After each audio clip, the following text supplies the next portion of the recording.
Now we'll hear from the gentleman from California, Mr. Royce, for 1.5 minutes.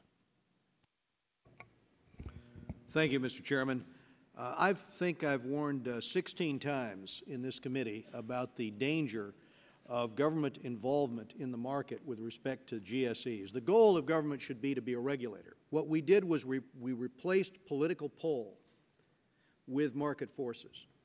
And in 2003, I introduced the first legislation to bring Fannie and Freddie under one regulator. In 2005, I got the amendment onto the House floor, frankly, that would allow the GSE's regulator to control for systemic risk, to actually step in, which is exactly what the regulators wanted to do.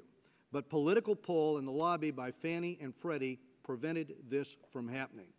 Now we've got $6 trillion worth of a mortgage market out there, and basically what we did was we allowed a quasi-political, government-sponsored enterprise here to borrow at a much lower rate than their competitors could in the market. We allowed them to form a system in which they could arbitrage and in which they could build up a portfolio of $1.5 trillion.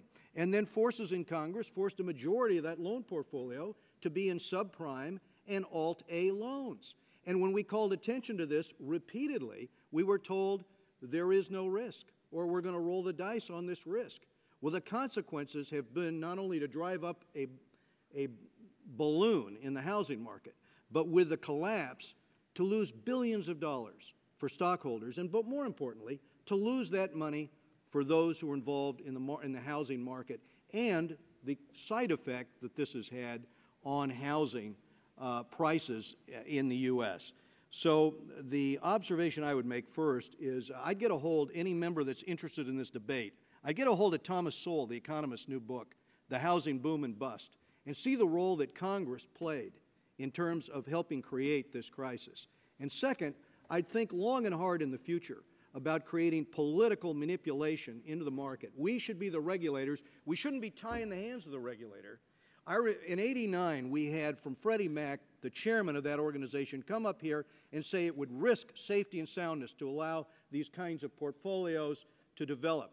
And instead, we allowed 101 to 1 leverage out of these institutions and the resulting collapse and the systemic risk.